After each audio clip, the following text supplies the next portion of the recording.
reading this morning is from the book of Luke, chapter 19. Approaching Bethphage and Bethany, near what is called the Mount of Olives, Jesus sent two of his disciples with these instructions. Go into the village ahead of you. Upon entering it, you'll find a tethered colt that no one has yet ridden. Untie it and lead it back. If anyone should ask you, why are you untying it? Say, the rabbi needs it. They departed on their errand and found things just as Jesus had said. As they untied the colt, its owner said to them, why are you doing that? They explained that the rabbi needed it. Then the disciples led the animal to Jesus and, laying their cloaks on it, helped him mount. People spread their cloaks on the roadway as Jesus rode along. As they reached the descent from the Mount of Olives, the entire crowd of disciples joined them and began to rejoice and praise God loudly for the display of power they had seen, saying, blessed is the one who comes in the name of our God, peace in heaven and glory in the highest. Some of the Pharisees in the crowd said to Jesus, teacher, rebuke your disciples. Jesus replied, I tell you, if they were to keep silent, the very stones would cry out. Coming within sight of Jerusalem, Jesus wept over it and said, if only you had known the path to peace today, but now it has been hidden from your eyes. Days will come upon you when your enemies will encircle you with a rampart, hem you in and press you hard from every side. They'll wipe you out, you and your children within your walls, and won't leave one stone on top of another within you, because you failed to recognize the time of your visit from God. Ancient words for our present day consideration.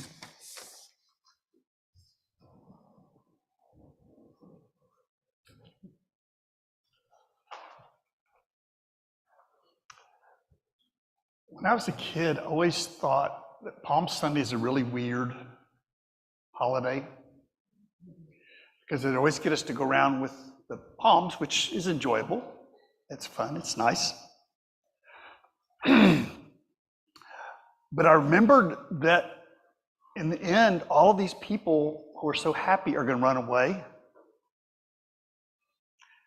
That Jesus is going to be arrested almost immediately and crucified. And I'm thinking, if that's a triumphal entry, I don't want to see what failure looks like. This is a symbol that we need to unpack. And it is a symbol that strikes me very much that our nation is in a very similar place. I don't know what the learning curve is, but I don't see a whole lot of people waking up. In fact, they make fun of people that wake up. That tells you a nation is in trouble. How dare you be aware?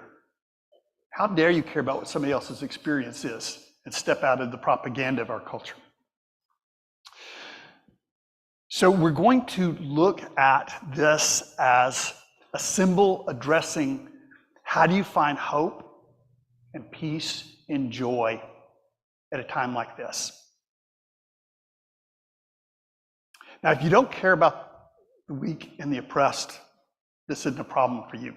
So you can go straight into Easter and have fun. But if you're watching the world and you're seeing that the oppressed are getting attacked from the leadership of this country,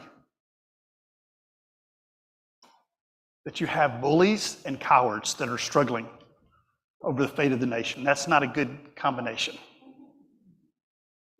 So we're going to look at the story of Palm Sunday, I think differently than maybe you've heard it before, which I try to do that every week. There's no point in you driving here if I tell you things you already knew. So let's look at the picture. And again, very grateful to Reverend Kent Miller for giving us this. This is the triumphal entry. You see the donkey down there. He's not prominently displayed, but she is there. I don't know what the pronouns of the donkey are, so I shouldn't assume. But you see a lot of happy people, but Jesus is not happy. And you see this outline. that there's a sense in which he's totally alone because people are projecting onto him, right? They have ideas of what's going to save their nation. And they think it's a heroic outside figure that's going to come in. Does that sound familiar? And it'd be great if it's only on one side of the aisle, right? But the problem is that the sickness goes into the very sinew of the nation, which means we need to go deeper. We need to understand what is happening at a more profound level. Notice in this picture, and this is, I owe this to Kent Miller, I would not have noticed this, but the spaces between the people are like swords. And what's going to happen, one of the things Gandhi used to say is that what he's trying to do is not to attack people, but to help people understand how they're hurting other people, trying to help them feel the violence that's hiding in things like patriotism, things like economics and business, things like religion. And this story is going to walk us through a lot of that. It's important to know up front that the whole Passion story is about second chances. Because everybody in the story besides Jesus is going to blow it. Everybody in the story is going to blow it. The only person who doesn't get redeemed is Judas, and that's only because he commits suicide. If we do not give up, if we will look at ourselves honestly in the mirror and realize the propaganda we've been taught, almost all of us, that it's sexist, racist, classist, I mean, you could put the list out there. And it's not, what's that? Ableist? Ableist? Yeah, we can unpack the whole thing. But when you're taught that way as a child, it's very hard to step out of that. It's very hard because your worldview is the lens you're looking at the world. And it takes something that helps us to step out of that propaganda, and that's what Scripture should do. The problem is Christianity was swallowed by empire. It was swallowed by the rich, retranslated, and put in a way where it could be favorable and friendly to the Roman Empire and to the American Empire. The word church in Greek means called out. We have to be called out of the systems of violence, sometimes that we don't even know we're a part of. We just know we feel bad, we feel guilty, but we can't put our finger on where that is coming from. This is a story of second chances. It's a story of saying if we will look at ourselves, that can be the first step to a much happier, more noble story. Everybody's thinking Jesus is coming as this kind of external hero. Jesus wants to transform us from the inside. And that's what we can miss. At Easter time, the anti-Semitism is so thick, I have to remind every week, this is not saying that Jewish people didn't recognize their own Messiah. That's a very hateful trope, unfortunately, that has haunted a lot of Christian theology. Jesus is expressing what the prophets said all along. Violence will not save a nation, no matter how strong it is. Economics will not save a nation, no matter how rich it gets. Religion will not save a nation, no matter how pious it gets. What will save a nation is the love that grows into justice. So we're going to look at this story. But please don't start at the guilt place, if you can keep from it. One of my favorite quotes that I say too often, I think, but I love it. It's Rumi, who's a Sufi.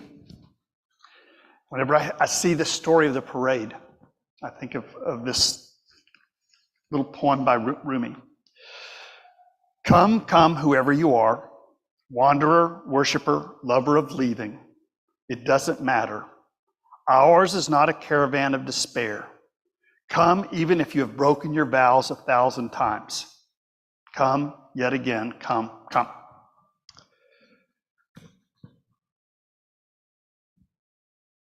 Jesus focused on forgiveness and transformation. But we have to recognize the violence we were born into, and we have to renounce it. We have to recognize the hoarding that we've been taught and renounce it. We have to recognize the superstition that goes in the name of religion that's also tearing this country apart.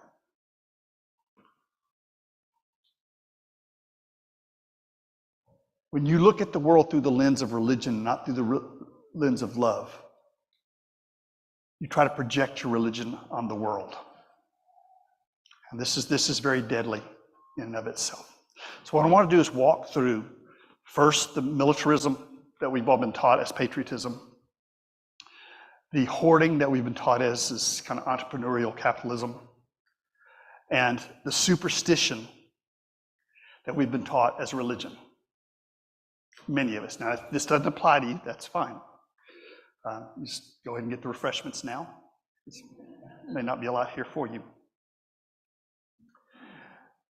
This story has coded information in it, because what we don't always realize as modern people is that Israel was an occupied nation. And so they wanted to say a very radical political, spiritual message, but they had to disguise it. Right? If you just say it up front, the Romans are going to kill you. The leaders who sold out to Rome will rat you out. So in this story, when it talks about Jesus is going to ride in on a donkey and a colt, how are you going to ride in on two horses? I mean, a horse and a donkey. How are you going to do that? So you go through the kind of circus type training? No, it's symbol. It's a symbol. This isn't talking about what happened that given day. It's what's happening all the time. The donkey was the symbol of a peaceful leader. Jesus wants people to realize that all of what they've been taught is possible, but you have to reframe it. Their country will never be the empire it once was. This nation needs to realize that our days of controlling the world are coming to an end. Well, I won't say that word. I almost said a bad word. It's a darn shame. We would be very sorry we weren't better examples as power shifts.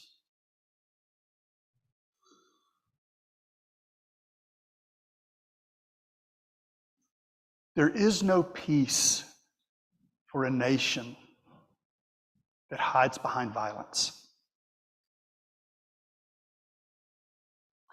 When you look, and the police have been militarized. When you look, and the Pentagon budget, you don't even do audits on it anymore. Right? You just pump the money in. And you cut social programs, and you don't realize there are no real threats to us militarily. That this is about making money. These people aren't doing it out of charity. War is the most profitable business in history. So in this story, we're being called out of that. It's a dying nation that when its children are being shot in schools, says, well, we need more guns. Right? We just need more guns. We need like a gun for the left hand and the right hand. Maybe a helmet that's got a gun on it, and then we'll be safe. It's probably the conversation dinosaurs had. We just need bigger claws. If we just had bigger claws, or the Triceratops say, if we just had one more horn, we got 3 horns, if we just had 4 horns, we could probably.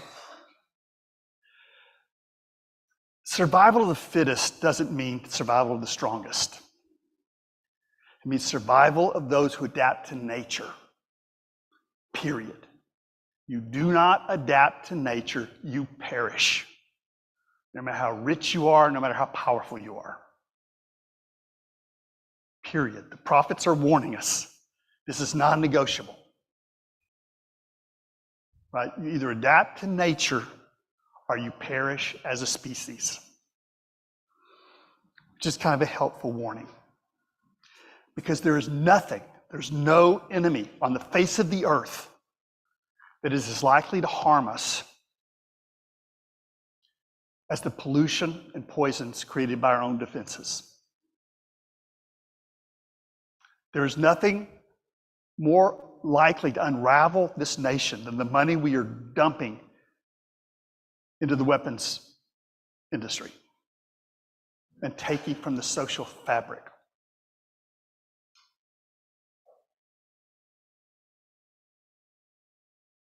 Jesus, in this story, the story plays off a book from the Bible called Zechariah. The horse and the colt, that comes from Zechariah. Zechariah's warning the nation that it will be destroyed and its militarism will be destroyed. That the way to the future is through peace. Symbolized not by the mighty stallion, by the humble donkey. And it says specifically that the New Jerusalem will not have a wall around it. Because there is no safety for an isolated nation anymore. Everything is interwoven. Actually, it always has been. If we do not think beyond the nation state, we are on our way to a lot of pain. So the first thing is the donkey that warns us about trusting violence. The second is the 30 pieces of silver. That's in Zechariah as well. And it's talking about not wanting to shell out for the sacred. This isn't a stewardship campaign. It's talking about justice. I'm not going to shift this to, won't you give generously? Nope, that's not going there. But this is the message from Zechariah that's sent to the nation as a warning.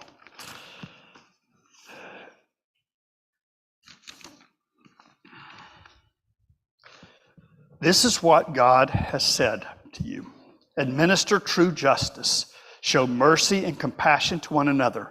Do not oppress the widow or the orphan or the foreigner or the poor. Do not plot evil against each other. Do you know of a nation that doesn't take care of the foreigner or the poor? I can think of one. If we're going to take the book up at all, we can't just ignore, right? I mean, censorship is just for libraries. There's no point in taking up the book if we're not going to listen to what it says. This warning that is there. Austerity politics, when you hear that, this is something that our nation has been willing to do to other nations for a long, long time. And that is to deplete their resources and take it from the people and give it to the rich. That's austerity politics. Austerity policies, where you've got money for everything but the people. Look at what has happened to the middle class since Reagan. And I'm not talking about politically here. I'm just talking about compassion. Look what has happened to the middle class with the economic policies that don't take care of the people. They don't educate the people. They take money from the people and send it to the richest of the rich, the most powerful of the most powerful. Do you see any kind of correlation here of Jesus knocking over the tables that are charging the poor to come into God's house? Do you hear any kind of connection when Jesus says this is not to be a place of business? This is not a den of thieves. This is a house of prayer for all people. So I believe what this passage is calling us to is solidarity with all of humankind. This is the blossoming of the prophetic message. It's about love, it's about kindness, but it's not about kindness just for you and me. It's thinking about what our lives mean to everyone, which has an economic component. But I want to get to, this is the third point, which is the religious stuff. Have you ever noticed how Jesus doesn't seem to like religious people very much, especially clergy? Yeah, that kind of makes you think. But I think what's happening, because he was very religious, he went to temple, he just hated a lot of what religion does to people, the religious abuse thing. This is, let's see. Yeah, this is from the book of Zechariah. On that day, I'll remove both the prophets and the spirit of impurity from the land. And anyone who still prophesies, their father and mother to whom they were born will say to them, you must die. Kind of tough. It kind of consoles me that I've lost my parents, so they won't. Zechariah is exaggerating, I think, but saying, and I will remove both the prophets and the spirit of impurity from the land. And if anyone still prophesies, their father and their mother to whom they were born will say to them, you must die because you've told lies in God's name. When their own parents will stab them, but it goes on like that. But here's the thing. If it weren't for the lies of white Christian nationalism, a lot of this other stuff wouldn't be happening. And I hear scripture saying that's not okay. When churches go out in God's name and work against the poor, when churches go out in God's name and are the worst enemies a woman can have, because they believe that the soul is a little thing that goes into the body at conception, that they can keep women from exercising dominion over their own bodies, their own selves, their own lives. I hear the prophets saying that's not okay. How old is this nation and we still don't have an equal rights amendment? Because it's not necessary. But it's dang well necessary now. But it's all people. All people.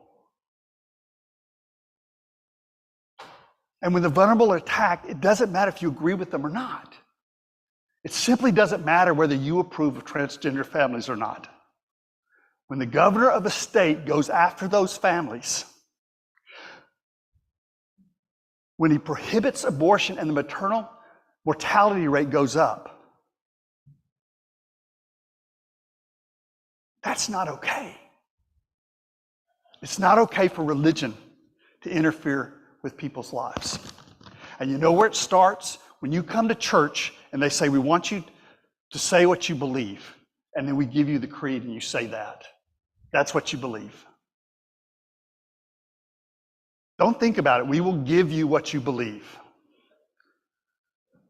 You're going to wind up with a terrible problem when people can't think. And that's what Zechariah is saying. The truth means nothing when you believe things just because you want to. When a certain president said, if somebody says something critical about me, that's fake news. And people that do that are the enemy of the people. See, that's not okay, whether you like that person or not. That's wrong for anybody on the face of the earth to do. So Jesus is riding a donkey straight into the middle of that. Good religious people who want to protect their faith from this heretic. Good patriotic people who want to protect their nation from a prophet that's saying it's going to fall if it doesn't change. Successful people who don't want the economy to be discussed and put on one scale for all people. Jesus is bringing a different kind of religion into the world. You'd never know it from most churches. It's radical, it's universal, and it's love-based. But you got to have all three of those. By radical, it's got to be deeper than your politics. I'm not talking about being a fanatic. I'm talking about putting love first, the love that does justice, caring about poverty, caring about people being able to live their own lives and express who they are. Universal, that it's not about one group of people being risen over everybody else.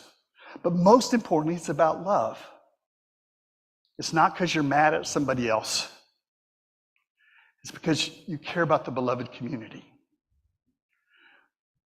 Well, I realize this is a very strange passage. And, you have a very happy moment in some ways, but then everybody turns on Jesus. And how we put those two together is through the sense of forgiveness. That it's a story of second chances. When you realize you've blown it, that could be the starting place for this parade. The donkey is a reminder that violence will never lead us to peace.